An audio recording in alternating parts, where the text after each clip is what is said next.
Salut, c'est Pierre, créateur de Spotter. Je suis parapentiste depuis une bonne vingtaine d'années. Je suis également moniteur depuis quelques années et j'ai créé Spotter il y a ça fait bientôt 10 ans dans le cadre de mon utilisation parapentesque et maintenant ça devient mon métier à temps partiel avec mon métier de moniteur.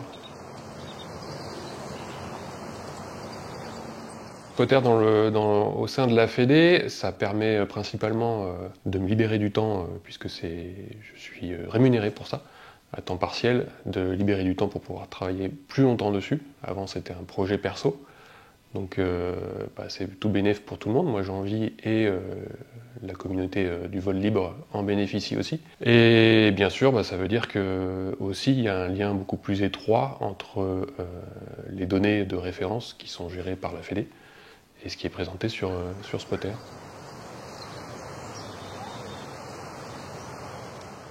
Alors au départ, c'était en tant qu'utilisateur parapente. J'allais voir les balises sur différents sites, le site fédéral, il y avait d'autres sources aussi, et donc ça faisait à chaque fois des sites web différents, et ça me convenait pas. Du coup, j'ai tout rassemblé en un seul. Donc c'était principalement les balises au départ, et puis après c'est rajouté les webcams, c'est rajouté les spots, c'est rajouter plein d'autres couches qu'on va détailler plus tard. Alors, principalement, on va dire que c'est les utilisateurs, les pratiquants de vol libre, mais il n'y a pas que. Finalement, à chaque fois qu'on fait des activités outdoor, notamment en montagne, ça peut servir. Il y a des outils assez intéressants de cartographie, de mesure de distance, de mesure de pente. Il y a toute une rubrique aussi sur la neige, pour l'hiver en montagne, ça peut être intéressant, les risques d'avalanche, etc. Donc voilà, c'est assez général comme public qui peut l'utiliser.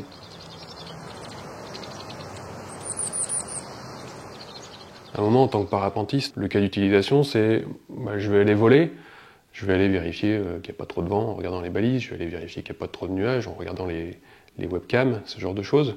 Et puis un autre jour, ça va être parapentiste ou pas parapentiste, je vais aller vouloir faire une balade en montagne, et je vais aller regarder les cartes, je vais aller regarder ce à quoi il faut que je m'attende comme terrain. Alors après, il y a toute une population de personnes que je connais pas bien, et c'est peut-être dommage, mais par exemple les kiteurs, moi je fais pas du tout de kite, donc Spotter est un produit fédéral destiné notamment aux kiteurs, donc je sais pas trop ce qu'ils vont regarder en fait. Donc les kiteurs, si vous êtes là, si vous m'entendez, n'hésitez pas à me faire des retours. Alors je dirais que le Spotter, c'est principalement pour aller voir les conditions de pratique en temps réel et à courte échéance. Voilà. C'est principalement ça les cas d'utilisation majeurs.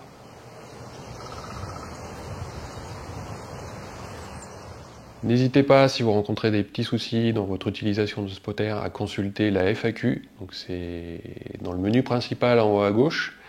Il y a aussi une petite démonstration d'aide directement sur le site. Et puis, si vraiment vous êtes coincé, n'hésitez pas à envoyer un mail à spotter@ffvl.fr. Et puis, abonnez-vous à la page Facebook Spotter Mobi pour ne pas rater les nouvelles.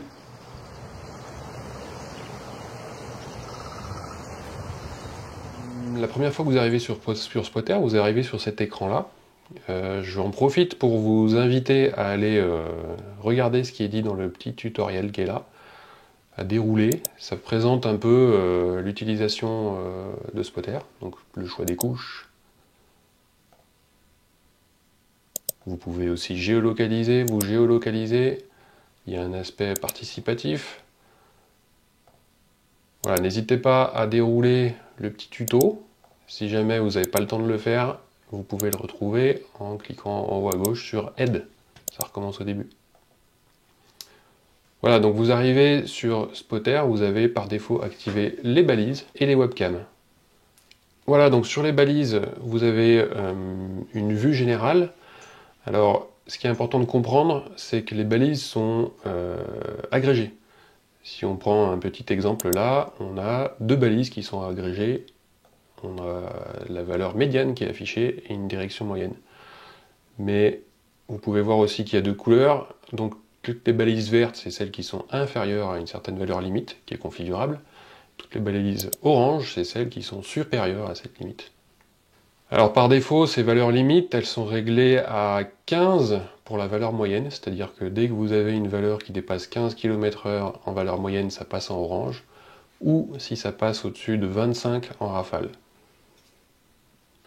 Alors quand vous cliquez sur une balise ou sur un cluster de balises, vous avez un petit résumé de détails qui est fait sur la partie gauche de votre écran. Sur mobile, c'est en bas. Et vous avez un petit graphe des 2 dernières heures, l'évolution de la vitesse moyenne et des vitesses max qui est présentée, et la reprise des valeurs mini, moyenne et maxi, ainsi que l'orientation. Et après, si vous voulez encore plus dans le détail, vous pouvez cliquer sur une balise. Vous avez carrément un graphe qui s'affiche avec l'évolution de la force du vent, de sa valeur midi, de sa valeur maxi, de l'orientation, et vous pouvez aussi revenir dans l'historique sur plusieurs jours en arrière. Donc voilà, pour la webcam, on a le même principe de regroupement que sur les balises. Pour tous les items de Spotter, grosso modo, on fait des clusters. Donc pour les webcams, même principe, vous cliquez dans la partie de détail sur la gauche sur desktop ou en bas sur mobile, vous avez un aperçu des webcams qui s'affichent. Et si vous voulez avoir ça en plus gros et à l'échelle, vous pouvez cliquer sur votre webcam. Vous avez aussi la possibilité de revenir en arrière sur des captures qui ont été faites à intervalles réguliers dans Spotter. Alors, quand vous prenez en main l'outil, la chose la plus importante, c'est d'aller choisir ce que vous voulez afficher sur Spotter. Donc pour ça, il y a la petite icône des couches qui est orange, bien voyante, à droite, en bas. Vous pouvez l'activer, et il y a quelque chose qu'il faut bien comprendre, c'est que c'est regroupé par rubrique. Alors on a par exemple les webcams et les zones naturelles sensibles qui ne sont pas dans une rubrique. Par contre après, vous avez des rubriques dépliables, comme par exemple la météo, comme par exemple la rubrique vol libre, etc., etc. Les spots, la neige, les points d'intérêt et les fonds de carte.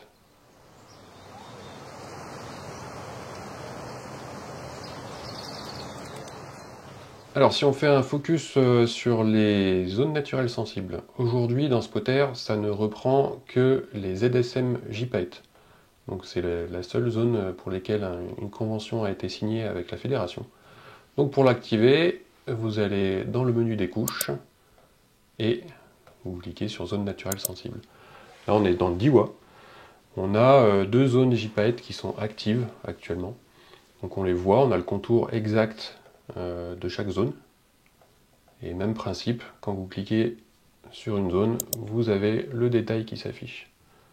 À noter que vous pouvez consulter la convention qui a été signée avec la FFVL, et vous pouvez aussi consulter un fichier OpenAir pour vos instruments de vol qui reprend toutes ces zones et qui sont à jour et qui sont mises à jour tous les jours en fonction des activations et des désactivations de zones.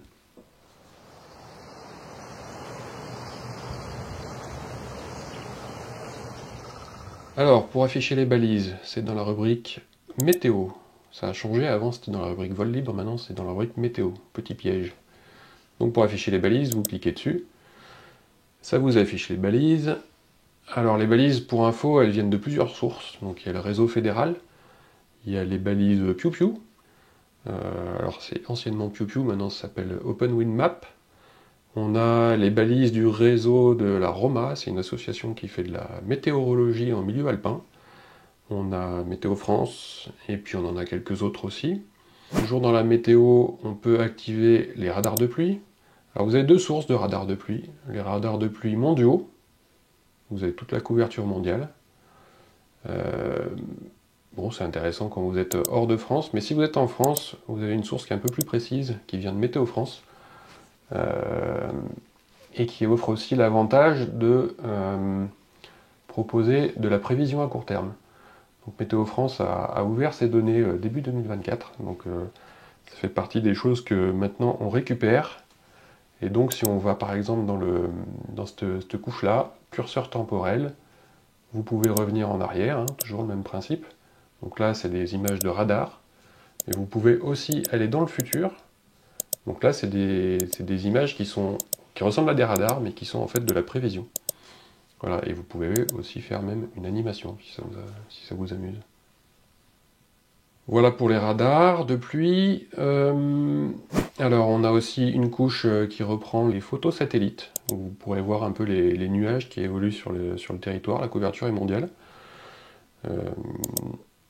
Et parmi les nouveautés qu'on a cette année, très récemment, on a les impacts de foudre en temps réel.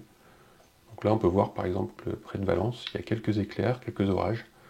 Et c'est assez réactif. Vous voyez, il est 15h52, on a un éclair qui est tombé pas loin de Aubenas à 15h52. On le voit direct. Pour la source des impacts de foudre, c'est une association qui s'appelle Blitzortung. Ça a une consonance allemande. Qui est un projet communautaire. On peut acheter des détecteurs chez eux ou fabriquer son propre détecteur. Je connais pas la technologie derrière. Autre nouveauté cette année, on a les vigilances météo de Météo France. Le principe, c'est que c'est organisé par département. Alors, c'est pas forcément très pertinent d'un point de vue géographique, mais en tout cas, c'est comme ça. Le principe dans Spotter, c'est de n'afficher par défaut que les vigilances qui sont intéressantes, c'est-à-dire à partir du niveau jaune. Donc, ça reprend les codes couleurs de Météo France. Niveau vert, c'est qu'il n'y a pas de danger. Niveau jaune, il faut une vigilance moyenne. Niveau orange, c'est une vigilance accrue. Et niveau rouge, c'est vigilance très très importante. Donc moi j'ai pris ce parti dans Spotter de n'afficher par défaut que à partir du jaune. Et d'afficher aussi les niveaux verts, mais qui vont passer en jaune dans les 2 heures qui arrivent. Ça peut être intéressant si vous prévoyez de voler et que dans les 2 heures qui suivent, il va y avoir un niveau de vigilance plus important que la normale. Voilà, donc ces vigilances, ça regroupe les vigilances pour le vent, pour la pluie et pour les orages. Voilà, donc autre chose intéressante avec les vigilances, même si vous n'avez pas activé la couche météo vigilance, vous avez quand même en haut à gauche de votre écran Spotter un petit rappel du niveau de vigilance en cours pour votre position, pour votre géolocalisation. Donc là, par exemple, on est en Isère. Si je clique dessus, je vois que je suis en niveau jaune en Isère. Si je clique dessus, eh ben, c'est parce que il y a une vigilance orage. Voilà, donc assez rapidement, je suis informé que c'est peut-être pas le moment de décoller. Alors, une autre couche qui peut être intéressante aussi concernant la météo, mais là c'est plus de la prévision, c'est la couche Paraglidable. Donc c'est un projet qui a été fait par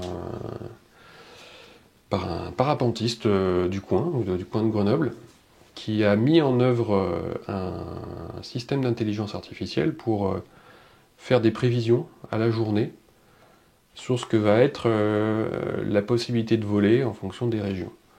Donc on a une carte qui s'affiche avec quand c'est rouge, c'est que c'est plutôt pas bon, et quand c'est vert, c'est que c'est plutôt bon. Et on peut aller, en cliquant sur un endroit particulier, aller voir des indicateurs. Puis-je voler, qui va de 0% à 100%, et un indicateur de crossabilité, c'est-à-dire est-ce que ça va pouvoir faire des vols de distance. Alors ce site, cette couche-là, elle vient d'un site qui s'appelle Paraglidable, donc je vous invite à aller voir paraglidable.com, et Antoine sera content que vous consultiez son site.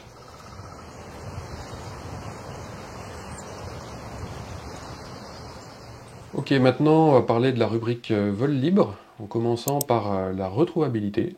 Alors la retrouvabilité, c'est une initiative pour centraliser tous les moyens de live tracking à but sécuritaire. C'est-à-dire que l'idée, c'est d'éviter que quand on recherche quelqu'un parce qu'on n'a plus de nouvelles, on soit perdu ou on ne sache pas sur quel système de live tracking il était. Donc la Fédé centralise tout ça. Donc pareil, vous activez la couche, vous avez tous les pilotes qui sont actuellement en train d'envoyer leur position sur les serveurs de la Fédé.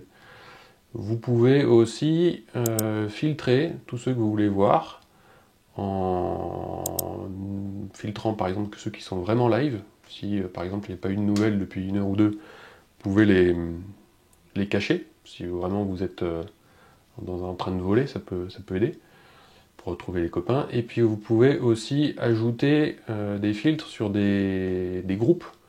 Vous pouvez, sur votre page internet fédérale, définir à quel groupe vous appartenez. Donc c'est juste des noms qui sont totalement libres.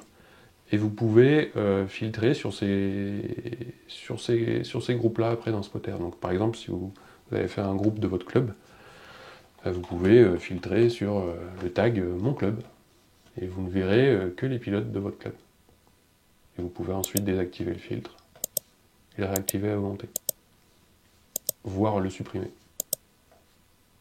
Alors, pour la retrouvabilité, il suffit d'avoir un appareil compatible. XC-Track est compatible, les Sports Track Live est compatible, les outils, les instruments C-Ride sont compatibles. Il y en a d'autres. Je vous invite à aller voir sur la page intranet, votre intranet, il y a un onglet Tracker, donc là où toutes les solutions sont détaillées. Et il y a aussi une appli Android et iPhone qui s'appelle VLSafe, qui est l'appli officielle de la Fédé, développée par un parapentiste émérite. Donc, pour configurer votre tracker, il faut aller sur votre page intranet. Donc, une fois que vous êtes identifié sur votre page intranet et que vous allez dans Ma licence, vous avez un onglet Tracker. Et pour la plupart des outils compatibles, il suffit juste de saisir la clé, qui est personnelle, privée, dans votre outil, et automatiquement ça va envoyer votre position sur les serveurs de la Fédé. Alors suivant les outils, il y a peut-être des manips un peu plus compliquées à faire. Sur XC-Track par exemple, c'est l'inverse. Il faut aller rentrer sur votre page intranet une clé que vous donnera l'outil XC-Track. Voilà, une fois que vous avez configuré ça, c'est aussi sur cette page-là que vous allez configurer le pseudo avec lequel vous souhaitez apparaître sur Spotter et sur PureTrack. Et aussi, vous définissez tous les groupes sur lesquels vous voulez apparaître. Alors, les groupes, hein, c'est complètement libre. Vous n'avez pas besoin d'en enregistrer, vous mettez le groupe que vous voulez, et si vous voulez vous mettre d'accord avec les copains, bah, vous avez juste à vous mettre d'accord sur l'orthographe. Donc toujours dans la rubrique vol libre, on a aussi un item important qui sont les espaces aériens. Donc pareil, vous activez la couche et il y a les espaces aériens à la fois officiels de navigation aérienne qui viennent du SIA, donc il y a la seule information officielle en France pour les espaces aériens, mais on reprend en tout cas ces données-là. Alors faites attention en ce moment parce qu'on a des petits soucis de mise à jour, donc c'est un des projets sur lequel on est en train de travailler. On va améliorer ça, et il devrait y avoir une mise à jour qui sera faite ce printemps 2025. En tout cas, là, l'espace aérien, ça bouge pas énormément. Si vous cliquez sur la zone, vous avez le détail des zones aériennes empilées sur le point sur lequel vous avez cliqué. Donc on voit que la plus haute, par exemple, c'est la TMA Chambérien. Un peu plus bas, vous avez la CTR Chambérien. Donc sur l'exemple, la CTR va du sol jusqu'à 3500 pieds, et après, ou alors 1000 mètres au-dessus de la surface, et ensuite on passe sur la TMA qui part de 1000 mètres au-dessus de la surface jusqu'à fly level 0,95, qui est à peu près 2900 mètres. Faites attention sur cet outil Spotter, vous avez par défaut des filtres qui sont activés pour les espaces aériens, pour pas trop surcharger l'affichage. Donc vous avez notamment tous les espaces qui n'interfèrent pas avec 1500 mètres au-dessus, en limite supérieure, qui ne sont pas affichés. Donc il y a plein d'espaces qui existent en plus. Mais 1500 mètres, voilà, ça permet d'en éliminer un paquet qui ne nous intéresse pas. Mais faites attention à ça. Évitez d'aller dans des espaces qui seraient trop hauts. Voilà. Vous avez d'autres types d'espaces qui sont des espaces naturels. On va sur cet exemple, on peut voir l'espace des Bauges. On a aussi Le parc de la Vanoise est strictement interdit, important en France. On a les écrins. Alors là, il y a un peu plus de possibilités dans les écrins, mais voilà, faites attention à tout ça. Alors, toujours dans la rubrique vol libre, vous avez des couches de cartes qui peuvent se superposer, qui sont intéressantes. Vous avez la carte des thermiques. Donc ça donne des points de chaleur, en fait, des endroits où il y a des parapentistes et des deltistes qui montent. C'est un travail qui est fait dans un projet autrichien, si je ne m'abuse, non, ou suisse. Ils analysent toutes les traces et ils voient les endroits du coup où ça enroule et où ça monte. Du coup, ils en déduisent une carte des thermiques, des points chauds. Donc ça peut être intéressant. Et de la même façon, on a aussi les skyways. Donc là, c'est juste les traces qui sont superposées à chaque passage d'un pilote. Donc plus on a des couleurs chaudes vers le rouge, plus il y a de passage. Et quand on n'a rien, c'est qu'il n'y a pas de passage. Alors ces traces, elles sont compilées de plusieurs sources. Il y a la CFD, il y a toutes les traces de X-Contest de mémoire. Le mieux, c'est d'aller voir sur le site suisse qui est à l'origine de ce projet-là. Donc ça s'appelle kk7.ch. Donc voilà, c'est donc les Skyways et les thermiques, ça peut vous servir si vous allez voler dans un endroit que vous connaissez pas trop et que vous prévoyez de faire un peu de cross, d'aller voir sur quel point de passage vous allez pouvoir faire vos transitions ou vos cheminements. Et également aussi avec la carte des thermiques, à quel endroit vous allez pouvoir faire un stop pour reprendre un peu d'altitude avant d'envisager une transition. Donc ça donne une idée assez bonne des usages, des us et coutumes des pilotes qui connaissent les lieux.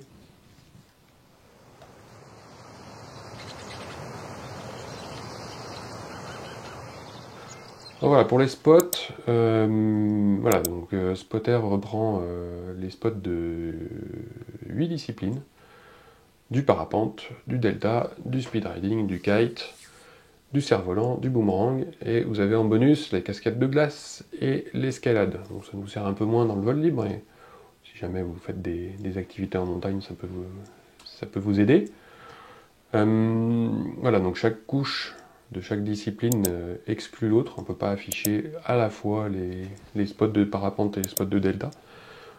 Ça surchargerait un peu trop la carte.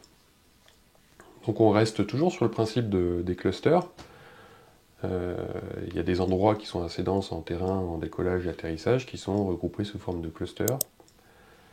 Et toujours pareil, vous cliquez sur le spot qui vous intéresse, vous avez un détail dans la partie gauche de votre écran, ou en bas sur mobile, et quand vous continuez à cliquer, vous avez la fenêtre de détail. Alors vous verrez peut-être sur certains spots des onglets. Donc là on a un onglet FFVL qui reprend les infos qui viennent de la fédération. Et là sur Saint-Hilaire par exemple, on a aussi des infos qui viennent du DHV. Alors nous ça nous intéresse pas forcément beaucoup en France, mais pour les Allemands qui viennent en France, ben, sur Spotter, et du coup ils ont des infos qui viennent du DHV, et s'ils parlent pas bien la langue, ça peut les aider. Voilà, donc dans la symbolique des icônes, tout est détaillé sur la page FAQ de Spotter. On a une flèche vers le bas qui veut dire que c'est un interro, une flèche vers le haut qui veut dire que c'est un déco, et vous avez aussi des secteurs vert ou orange. Alors les secteurs verts, c'est les orientations de vent favorables, et les secteurs orange, c'est les orientations de vent défavorables. Et quand il n'y a pas de couleur, fond blanc, c'est on ne sait pas.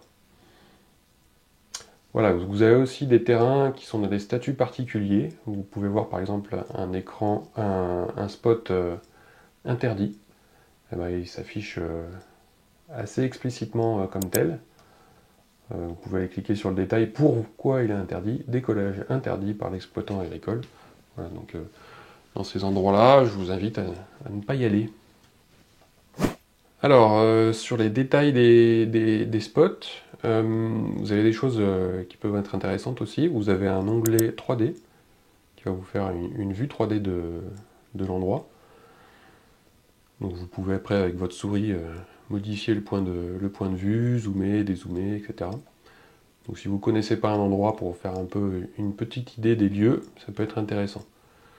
Il y a tous les terrains qui sont proches, qui sont aussi mentionnés, donc ça peut être intéressant de voir, par exemple, la terreau depuis le déco. Vous avez un autre onglet qui sont les items proches, toutes les webcams qui sont proches de votre terrain, qui sont reprises là. Donc vous avez rapidement une idée de ce qui se passe d'un point de vue météo sur votre terrain, et puis les balises du coin et les spots aux alentours. Vous avez aussi quelques raccourcis qui permettent, par exemple, de lancer votre outil de navigation. Si vous voulez vous rendre en voiture sur un déco, vous cliquez sur l'icône de navigation, vous avez les coordonnées qui sont affichées. Et si vous voulez utiliser Google Maps, par exemple, vous pouvez cliquer sur l'icône Google. Il y a le même lien pour, alors je crois que là c'est Waze, et là c'est Apple Plans. Petit lien aussi sur une petite fenêtre météo, qui regroupe un certain nombre d'affichages de différents sites météo qui existent. Donc on a par exemple du Météo Blue, les widgets Météo Blue. On a la carte Météo Blue, on a la carte Windy, et puis d'autres liens qui peuvent être utiles vers des prévisions météo ciel, vers des prévisions paraglidable, météo parapente, etc. Donc c'est juste des raccourcis qui vous permettent d'ouvrir vos sites préférés sur l'endroit du spot directement. Autre point important pour les spots, donc qui concerne tous les spots des activités de la fédérale. Vous avez dans le dialogue de détail de chaque spot, vous avez le lien vers la fiche intranet du terrain concerné. Donc voilà, donc ça reprend toutes les infos de référence, et les gestionnaires, en tout cas si c'est des clubs, les membres du bureau du club peuvent apporter des modifications à ces informations-là. Donc ça c'est un côté assez important pour qu'on ait tous des infos à jour, de motiver les clubs à aller faire un petit tour sur les sites qu'ils gèrent pour vérifier que les infos qu'on a sont pertinentes, et les compléter si besoin. Toujours sur les terrains, sur les spots, donc il y a parfois même si les disciplines peuvent être un peu proches, il y a parfois des spécificités. Un très bon exemple, à Lambin, à Saint-Hilaire, l'atterrissage de Saint-Hilaire, on a un interro pour les parapentes, on a un interro pour les deltas. Donc on voit bien cette différence-là. Si vous activez les spots delta, vous verrez que le terrain de delta n'est pas le même que celui pour les parapentes. Donc voilà, il y a bien le distinguo qui est fait. Et également, pour les kites, alors là c'est plus en bord de mer que ça se passe, mais on a aussi des terrains qui sont utilisés en snow kite notamment, qui sont référencés. Et là, c'est aussi bien que les clubs participent à la mise à jour des infos. Voilà, toujours concernant les spots, hein, quelle que soit votre discipline, l'iconographie reste à peu près la même. C'est-à-dire qu'on a une même lecture des orientations de vent favorables, que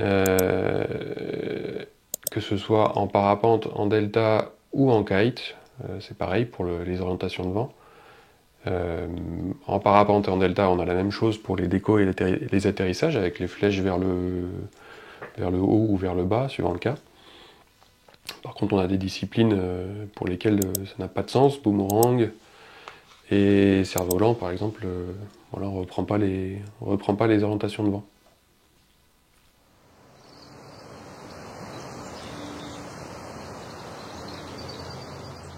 Alors, autre rubrique intéressante sur Spotter, c'est la rubrique neige. On a deux disciplines qui sont directement concernées, hein, la FVL, qui sont le snowkite et le speedriding, qui peuvent se faire parfois sur des domaines qui sont non sécurisés. Donc ça peut être important d'aller voir, par exemple, les risques d'avalanche, les bulletins qui proviennent de Météo France, hein, tout simplement, les BERA. Donc ils sont repris là, directement sur Spotter. Vous avez les zones par massif montagneux, avec les codes couleurs des bulletins Météo France. Donc vert jaune plutôt risque faible, après ça passe dans le orange rouge dans le risque, quand le risque augmente. Donc pareil, hein, vous pouvez cliquer pour avoir le détail, et vous avez un lien vers le bulletin complet édité par Météo France. Autre couche intéressante pour la neige, les hauteurs de neige. Il y a des réseaux de Météo France qui reprennent les données des stations Nivose, donc qui sont reprises sur Spotter. Donc si vous voulez aller préparer une course de ski de rando, ça peut être sympa de regarder des endroits où il y a de la neige. Donc vous avez les historiques aussi, à peu près comme les balises.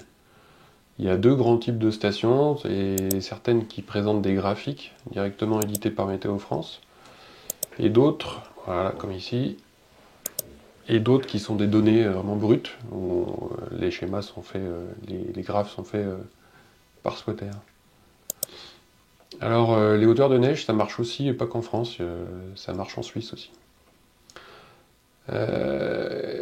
Autre couche sur la neige, on a une association qui s'appelle Data Avalanche, qui recense un peu toutes les avalanches qui ont lieu à droite à gauche. Et leurs données sont ouvertes, donc c'est repris aussi dans Spotter. On a les différentes avalanches qui sont survenues sur les derniers jours, dernières semaines, qui sont reprises ici. Donc c'est pas très sympa comme couche, mais pareil, ça peut donner une idée de là où il y a des risques. Autre couche relative à la neige, on a aussi des cartes, des fonds de cartes superposables pour la France, qui reprennent la carte des pentes éditée par l'IGN. Donc c'est des couleurs, plus c'est chaud, plus c'est pentu. Pour préparer une sortie de ski de rando, c'est quand même assez intéressant pour essayer d'éviter les pentes à risque. Donc on prend les pentes qui sont peu pentues. Ça marche aussi pour la Suisse. Et on a aussi, depuis cette V3 de Spotter, depuis très récemment donc, les itinéraires de ski de rando, les principaux itinéraires de ski de rando qui sont affichés sur vos cartes. C'est édité par l'IGN et la fondation Petzl.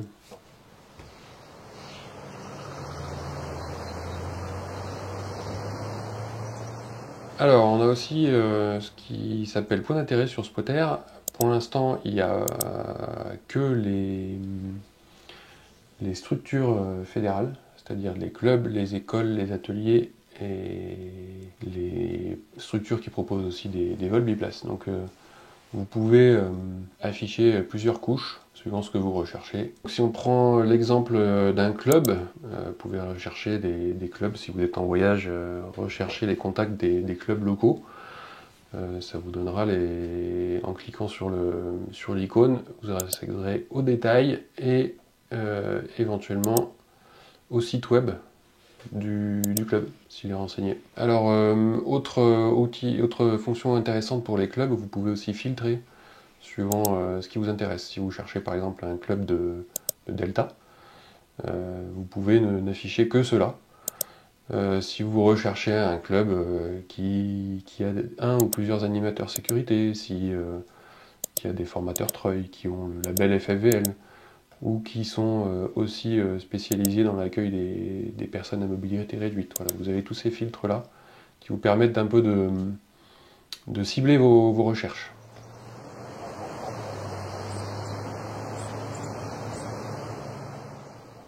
Alors, pour les fonds de cartes sur Spotter, on a grosso modo deux grands fournisseurs qui sont l'IGN, donc là ça va être réservé pour le territoire français. Le scan touristique par exemple qui est assez précis en montagne. On a aussi les vues satellites de l'IGN qui sont aussi assez précises. Et puis d'autres cartes IGN qui sont plus généralistes si vous voulez vous guider sur les routes par exemple.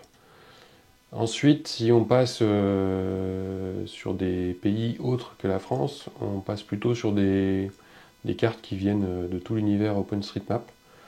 Donc par défaut, on a sur Spotter qui est activé un fond qui mixe les cartes par défaut d'OpenStreetMap, qui s'appelle Mapnik, avec, quand on zoome en montagne, un passage sur un rendu OpenTopo. Donc on voit un peu plus les reliefs, les courbes de niveau, etc. Donc ça peut être intéressant et une alternative à ce que propose l'IGN. Et ben, je vous laisse découvrir tous les autres fonds de cartes qui sont disponibles et qui correspondent à vos besoins, sachant que je vous ai donné les principaux. Ah si, si on veut avoir la carte des refuges, on a une carte avec les refuges et puis leur chemin d'accès. C'est assez sympa. Autres cartes qui peuvent être intéressantes aussi pour compléter les espaces aériens, on a les cartes officielles vol VFR pour la Suisse et pour la France. Donc là, c'est pas interactif, par contre. Ça reprend tous les espaces aériens qui sont présents sur le territoire, ainsi que les aéroports, les aérodromes, etc. Donc ça peut éventuellement compléter les espaces interactifs qui viennent de Spotter.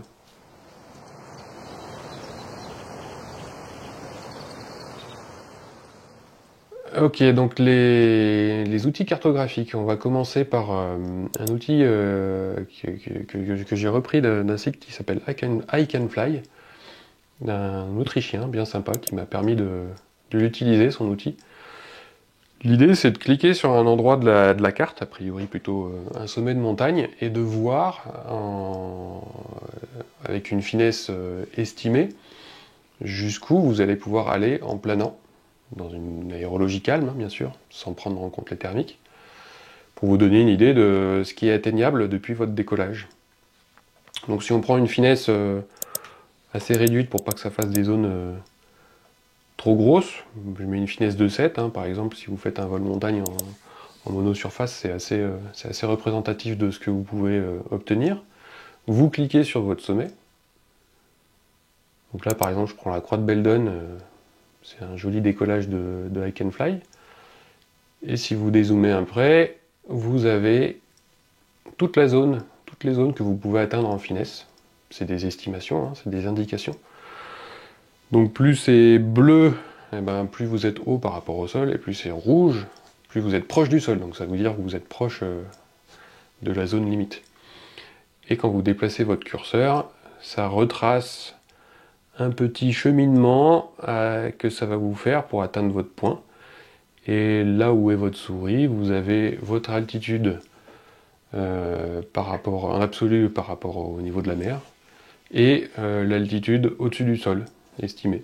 Et la finesse nécessaire que vous avez pour atteindre ce point-là. Voilà, donc si vous voulez après changer de décollage, eh ben, il faut recliquer à un autre endroit. Autre outil intéressant qui marche si vous voulez planifier des petites randos ou éventuellement si vous voulez planifier aussi des petits cheminements de crosse. L'outil de mesure, donc principalement pour mesurer des distances et des dénivelés et éventuellement des finesses. Donc l'idée c'est que vous cliquez sur un point de départ, sur un point d'arrivée et vous rajoutez autant de points intermédiaires que vous voulez. Et pour chaque point, vous avez les informations qui s'affichent, à savoir la distance depuis l'étape précédente, l'altitude du point, le dénivelé que ça représente en absolu, et la finesse. Et à chaque étape, comme ça, vous avez depuis l'étape précédente et depuis le départ. Et autre outil qui peut être aussi intéressant, alors ça, ces infos-là, c'est des infos qui sont données en supposant que le cheminement est direct, d'un point à un autre. Par contre, si vous suivez le terrain et que vous êtes en train de marcher, vous avez un autre outil qui est afficher le profil du terrain, où là vous aurez aussi, après que ça ait mouliné, l'idée du dénivelé que vous aurez à faire en suivant le terrain. Donc si vous faites un vol rando, eh ben, vous aurez à la fois les informations de dénivelé que vous aurez à effectuer en marchant pour monter au déco, et aussi les informations de finesse que vous aurez à faire pour rejoindre votre point de départ en vol. Donc plutôt intéressant.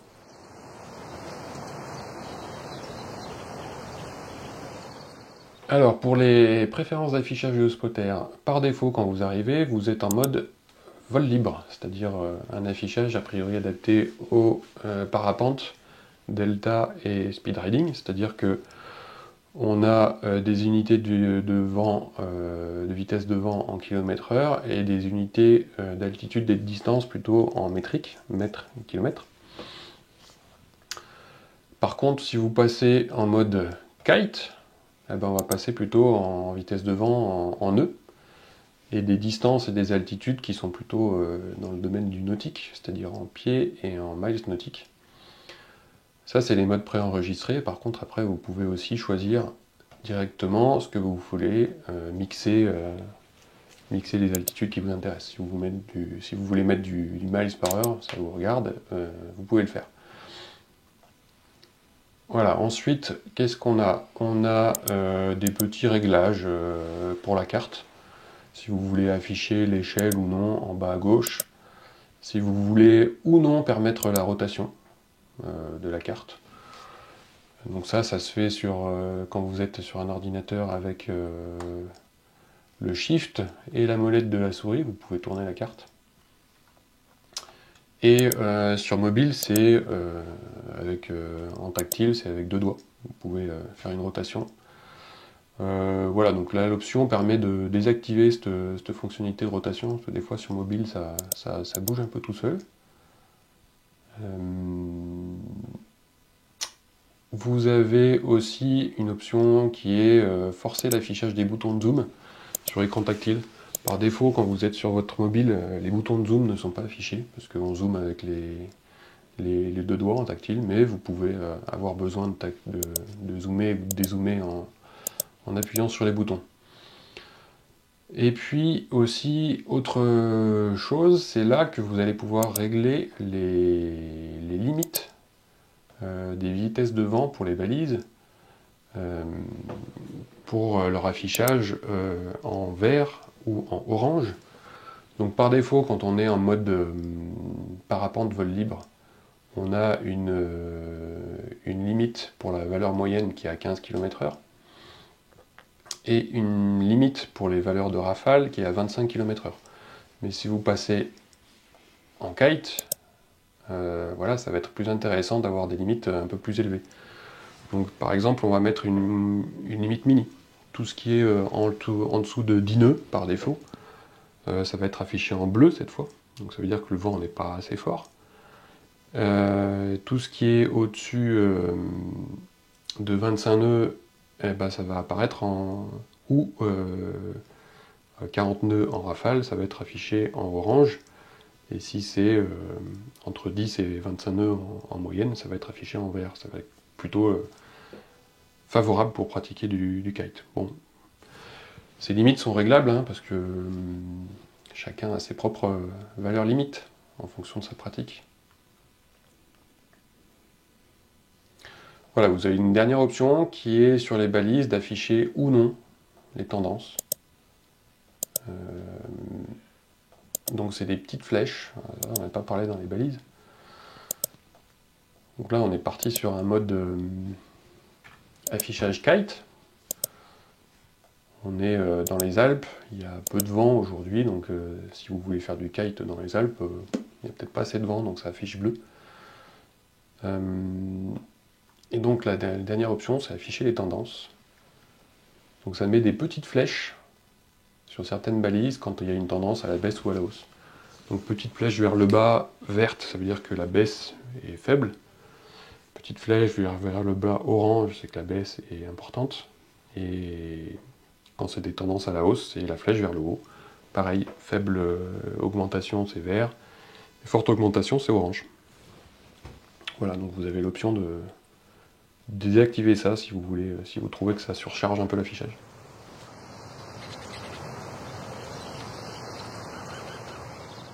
Sur Spotter, il y a aussi un aspect communautaire, notamment pour les webcams.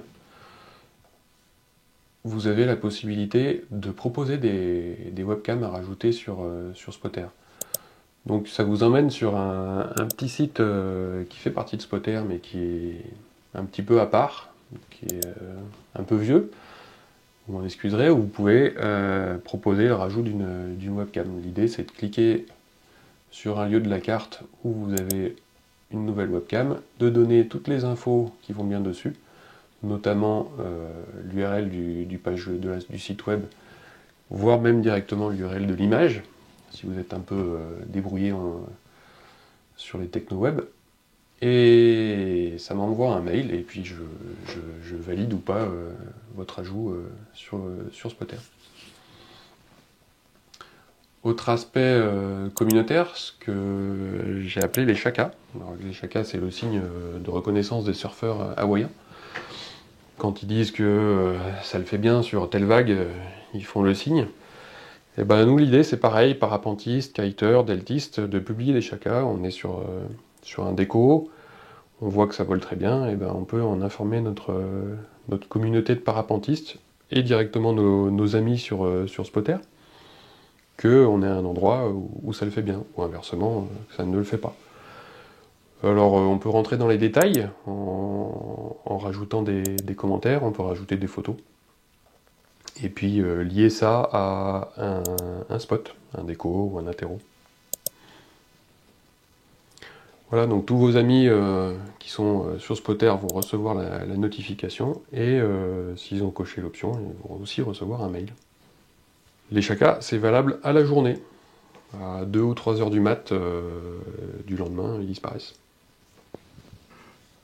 Et puis voilà, je vous invite aussi toujours sur cet aspect communautaire, à ne pas hésiter à vous rapprocher de vos clubs quand il y a des infos sur les terrains qui apparaissent sur Spotter et qui ne sont pas forcément tout à fait à jour.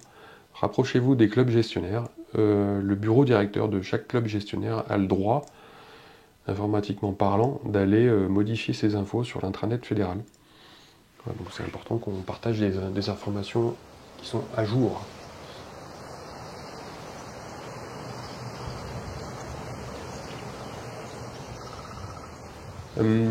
Alors sur Spotter, vous avez aussi la possibilité de vous inscrire.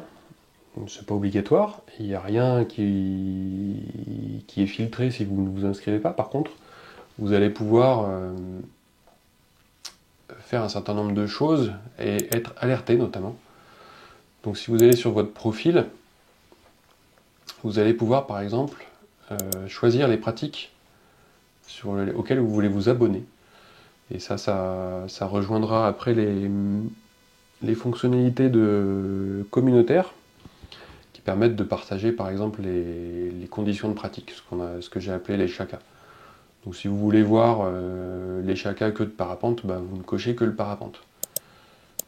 Et aussi la possibilité d'avoir des notifications mail ou pas, suivant différents cas, si vous voulez recevoir des mails quand il y a quelqu'un qui publie un chaka, si vous voulez recevoir des mails quand vous avez demandé quelqu'un en ami et qu'il a accepté, parce que du coup l'idée aussi c'est de faire une espèce de petit réseau social pour être au courant de ce que vos amis potentiellement publient sur Spotter, en termes de chaka. Okay.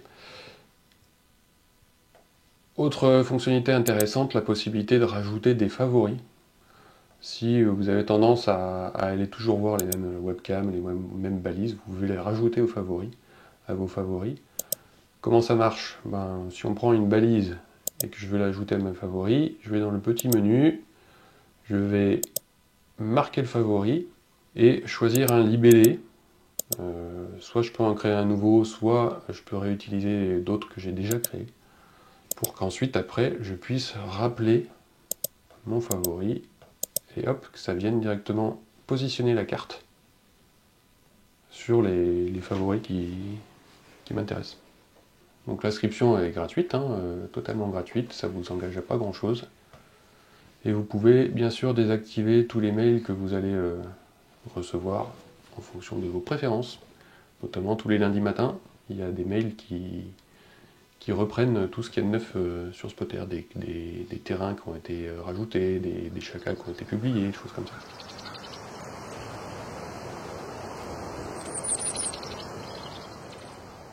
Alors je fais un petit focus sur les filtres dans Spotter.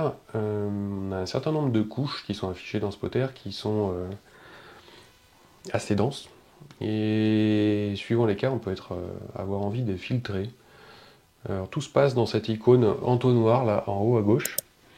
En fonction des couches que vous avez affichées, il y a un certain nombre de filtres qui sont disponibles.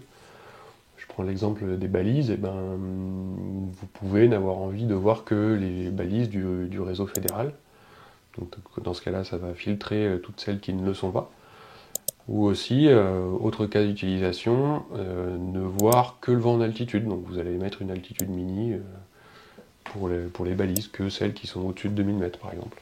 Si vous voulez voir le vent en altitude. Ou inversement, vous mettez une limite supérieure à 1500 mètres par exemple, si vous voulez ne voir que les balises qui sont plutôt en fond de vallée, pour voir les brises de vallée. C'est valable aussi pour les webcams. Vous pouvez choisir les webcams selon dans quel azimut elles regardent, suivant quelle altitude elles sont placées.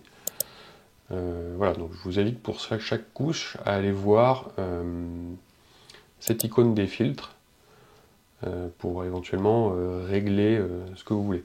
Pour les spots, c'est par exemple aussi relativement complet.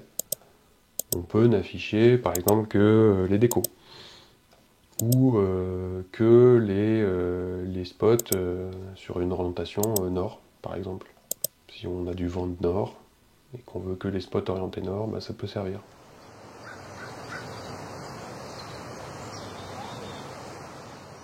Autre outil qui peut servir de spotter, la zone de recherche. Alors le principe, c'est que ça recherche dans les couches que vous avez activées et parmi les lieux géographiques. Donc là, par exemple, j'ai activé les balises, les webcams et les spots. Si je tape Hilaire,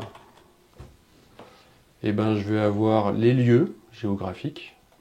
Saint-Hilaire de je sais pas où, Saint-Hilaire du Touvet, il y en a un paquet des Saint-Hilaire. Les webcams, donc pareil, il y en a un paquet à Saint-Hilaire. Les balises et les spots.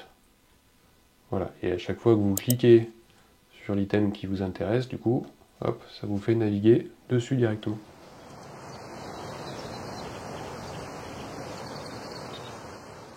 Dernière petite icône sur Spotter, la géolocalisation. Donc quand vous cliquez dessus, votre navigateur va essayer de positionner la carte à l'endroit où vous êtes. Ça peut être long parfois. Si vous essayez ça à votre bureau, ça va pas forcément marcher parce qu'il n'y a pas forcément de puce GPS dans votre ordi. Et la localisation par les réseaux Wi-Fi, des fois ça marche pas très bien suivant les navigateurs. Mais si vous êtes à l'extérieur avec un smartphone avec un GPS, ce qui est le cas, je pense, de la majorité d'entre vous, eh ben, assez rapidement ça va vous faire le point. Au passage, ça vous mettra à jour aussi votre petite alerte de vigilance météo. Voilà, et alors pour ça, pour que ça fonctionne, il faut vérifier que dans votre navigateur, vous avez bien sûr, autorisé la géolocalisation.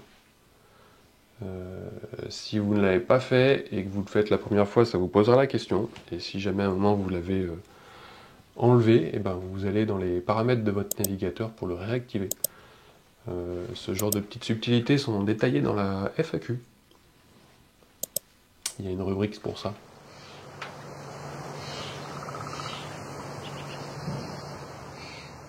Et ben si ce petit tuto vous a plu, n'hésitez pas à vous manifester sur la page Facebook de Spotter.